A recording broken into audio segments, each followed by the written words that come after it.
Hello, hello, hello, hello, hello. This is Boy Sausaw, ang sawsawero sa issue ng iba. At ngayon ay ating pag-uusapan ang panibagong update patungkol dito kay Harry Roque. Walang kadala-dala itong si Harry Roque. Ano? Walang kadala-dala. Talaga namang kakalabas lamang sa pagkakakontempt ng 24 hours ay muli na namang gumawa ng aksyon at muli na namang inilabas, ginamit yung kanyang mabungangang mga bunganga. Salita ng salita.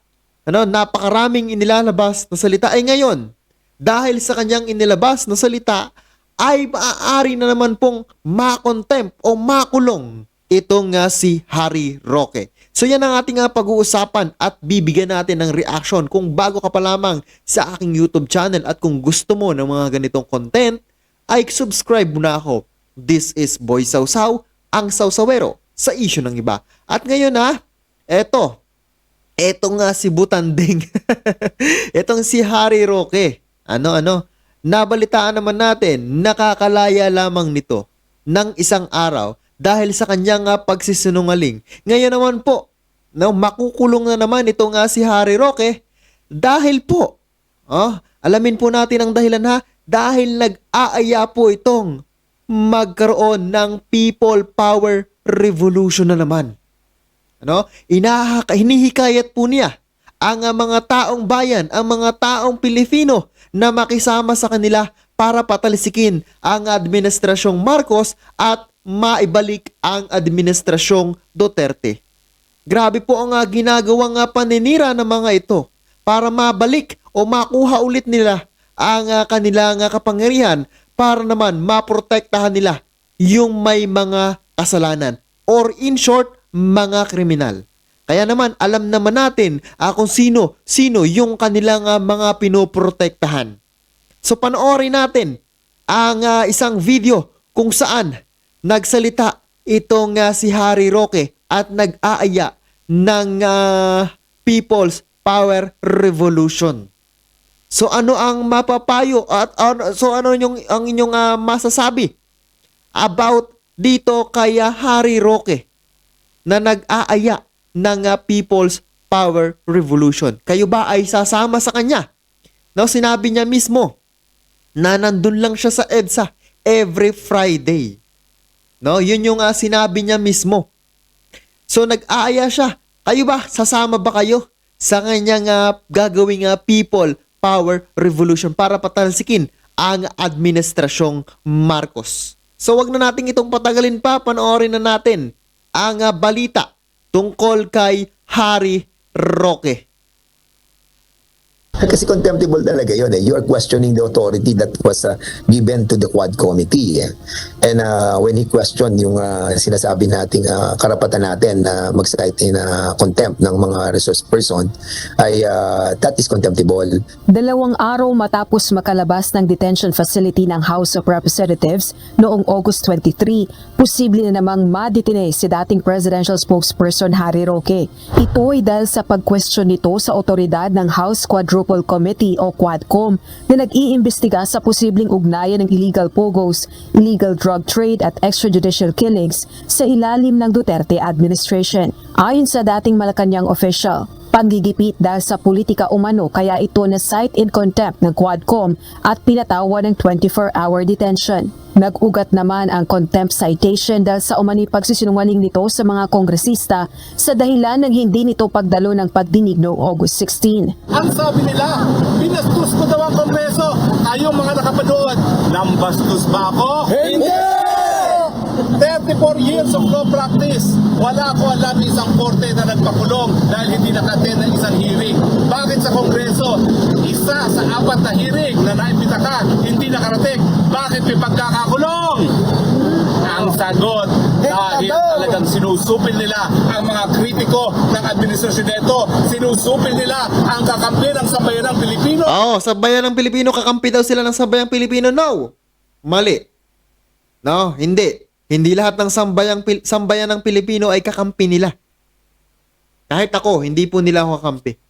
Marami pong hindi kakampi ng mga Duterte. Dahil sa kanilang ginagawang kasinungalingan, lumalaban sa batas, lumalaban sa gobyerno, sa kim, sa kapangyarihan, nakakababa po ng tingin sa kanila. Ano? At hindi lamang ang kakampi ng mga Duterte. Ayon sa House Quadcom chairpersons, ang mga pahayag ng abogado ay maituturing na contemptible act o dahilan upang ma-cite in contempt ulit ito ng Kamara. Naniniwala naman si House Committee on Human Rights chairperson Manila 6th District Representative Benny Abante, posibleng paglabag sa batas ang panawagan ni Roque sa publiko na magtipon-tipon sa EDSA laban sa kasalukuyang administrasyon. Mga kababayan, every Friday po hanggang lumaki, hanggang mapuno natin ang EDSA. Kita-kita tayo dito sa Biyernes dahil hindi naman po pwede na walang gagawin ng mamamayang Pilipino habang palubog ang bansang Pilipinas. Hindi po tayo papayag. O yan, pakinig ninyo, nanawagan na ang butanding na si Harry Roque. Gusto nga magsama-sama doon sa EDSA para magtipon-tipon at pabagsakin ang Marcos administration. Dahil nawawala na yung kanilang kapangyarihan para maprotektahan ang kanilang dapat na protektahan. So dahil sa kanyang mga sinabi, ay posible na namang ma-cite in contempt o kaya naman ay makulong. Kayo ba, agree ba kayo sa gagawing hakbang ng Quadcom na posible na namang makulong itong si Harry Roque? Mga ilang araw kaya ang gusto nyong mangyaring kulong dito kay Harry Roque? Iba na yung sinasabi niya eh. He is now calling for sa akin it might also be treasonous, you know, because he's now calling for a people's power to topple down the present administration. Hindi naman siguro tama yung ganun. Yes. May pasaring naman si Surigao del Norte 2nd District Representative Robert Ace Barbers kay Roque. Medyo parang siguro bawas-bawasan ni Yung kayabangan, bawas-bawasan. Attorney Harry Roque, yung paniwala na napaka-importanting political figure niya. Yan, pa-importante. Ano? Pa-special. At ang isa pa, ang kayabangan, ang pinapairal ng nito si Harry Roque. Akala nila ma-impluwensya pa sila? No. Dahil ngayon, sa ginawang tawag dito, pag-check kung sino yung pinakamaraming ano ang tawag dito, nakalimutan ko na. May pinakamaraming boto ay mas malaki ang kumakampi sa mga Marcos administration kumpara. Bumaba po ang bilang ng mga kumakampi dito kay kay Duterte administration o Duterte. Kina Harry Roque.